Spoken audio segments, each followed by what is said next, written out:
Kerana ayat Quran tu kita tahulah kalimah Allah, kalam Allah. Beza antara kalam manusia dengan kalam Allah tentulah jauh. Kerana kalam manusia itu kalam makhluk, kalam Allah itu kalam Khaliq. Sebab itu ayat-ayat Quran tu kalam Allah, maka bila didengar ada kesan yang hebat, boleh melembutkan hati.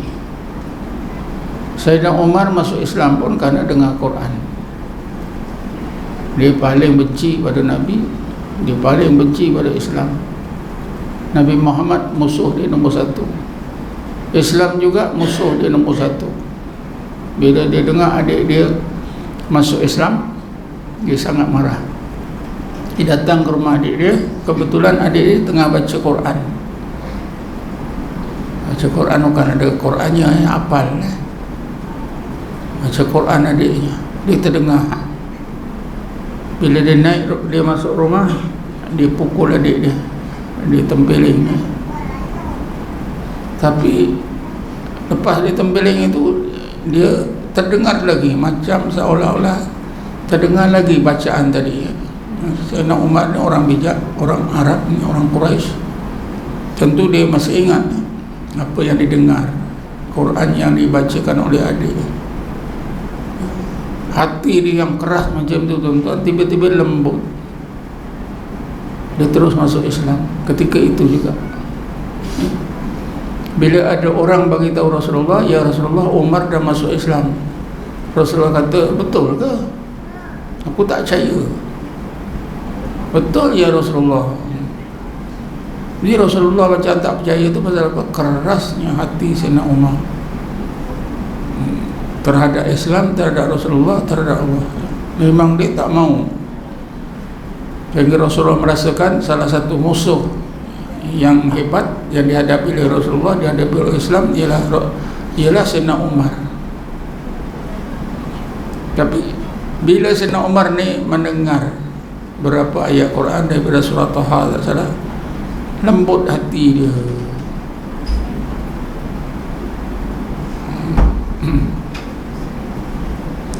Seorang perempuan bernama Fudail bin Ahmad, dalam kitab Iqatul Himam Ibnu Ajibah, dia ceritakan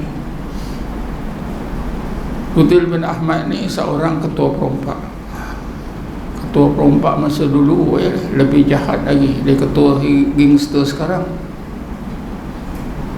Jahat, bukan saya jahat, berhati kering, tak ada belas kasihan. Harta orang dirampas, orangnya dibunuh. Jadi kerja Fudail bin Ahmad ini, dia sebagai ketua perompak, bunuh orang, rampas harta bertahun-tahun. Dia merompak ni bukan di rumah, di tengah jalan. Rombongan dagang yang lalu lalang disekat. Tentunya rombongan dagang ni banyak harta, banyak barang-barang dagang, keuntungan, niaga. Jadi dirampas harta, dibunuh bertahun. Ya, kerana itu hati dia keras.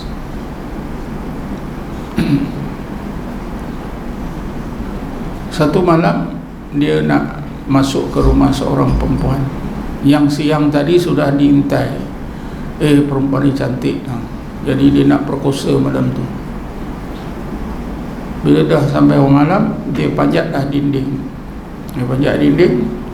Ketika dia pajak dinding rumah perempuan ini, dia dengar perempuan di dalam ini membaca Quran.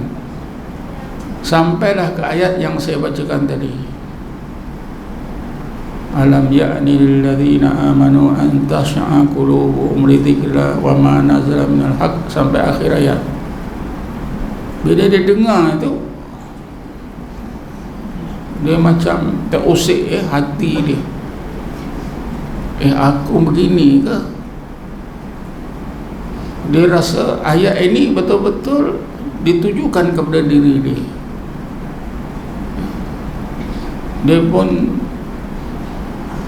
Allah kurniakan hidayat, dia pun terpegun, dia terdiam, tak jadilah masuk ke rumah, lalu turun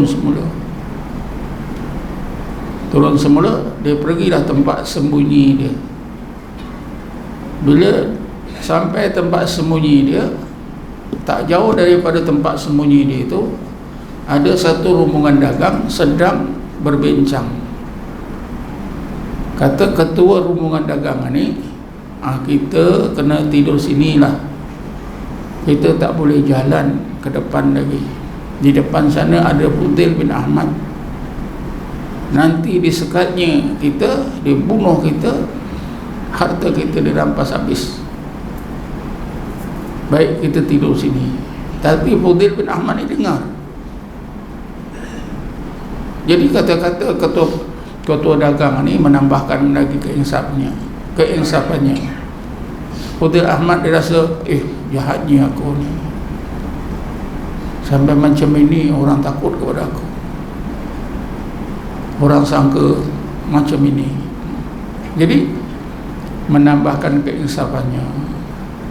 Maknanya tuan-tuan, dengan ayat tadi dia mula insaf, hatinya yang keras tiba-tiba jadi lembut.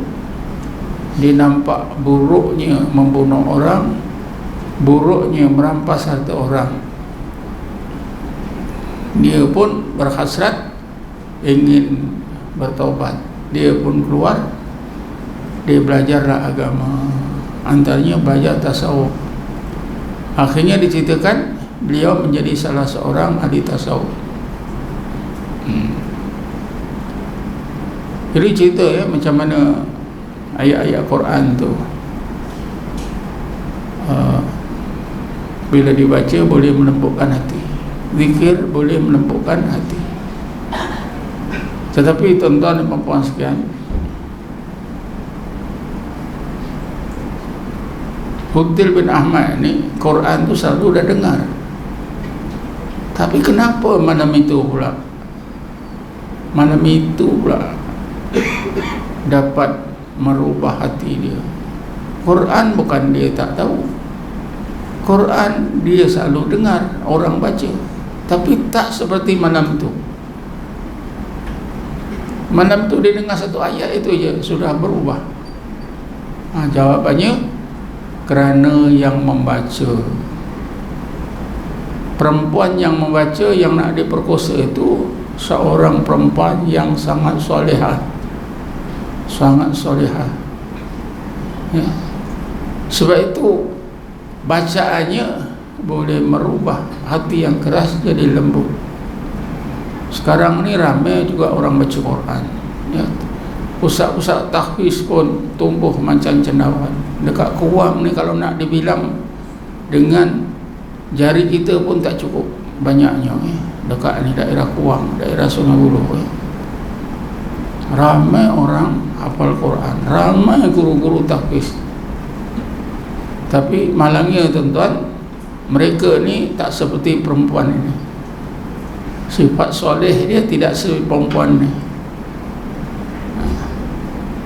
Jadi walaupun ayat-ayat Quran tu boleh lembutkan hati, tapi siapa yang membaca, kalau yang baca hati keras, mana boleh lembutkan hati, tapi lebih baik juga daripada tak dengar.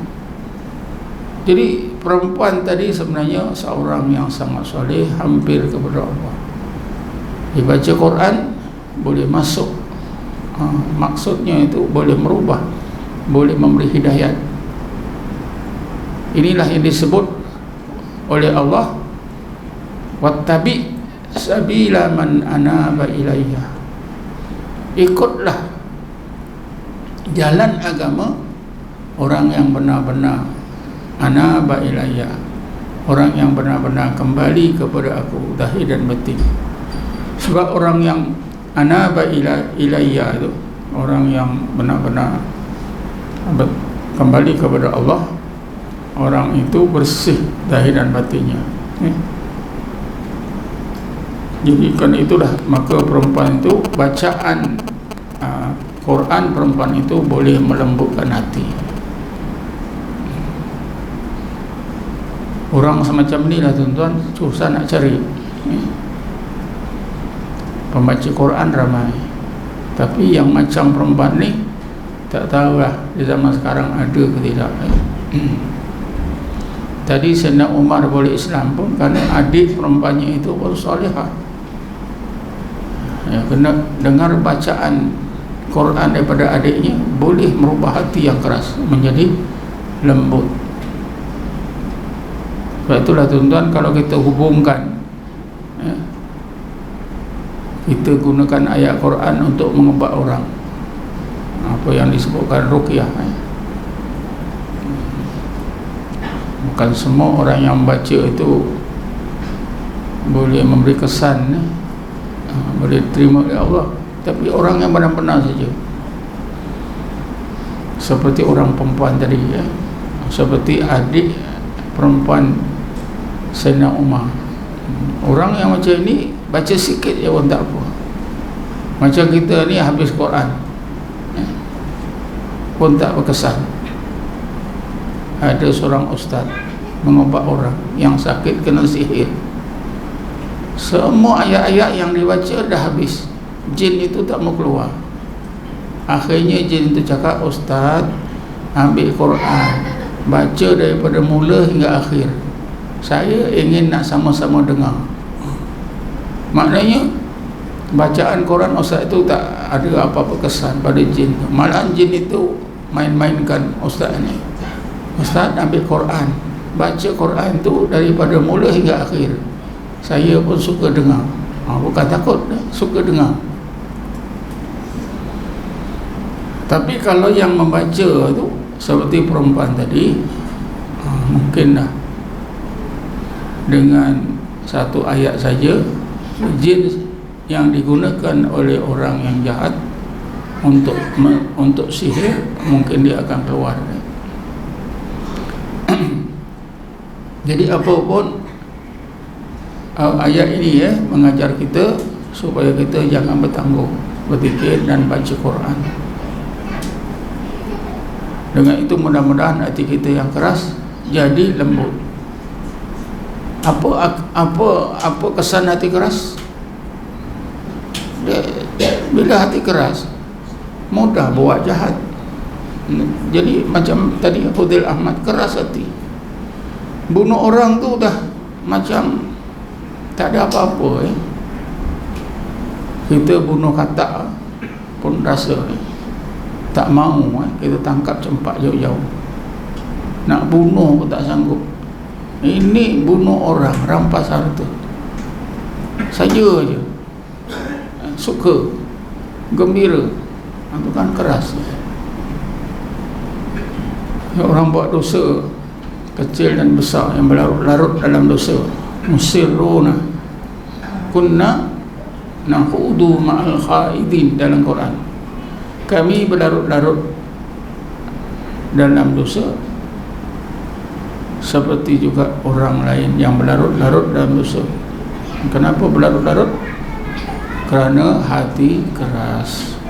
Jadi kita perlu hati lembut. Summa talinu juluduhum wa qulubuhum ila dzikrillah. Itu yang kita mau.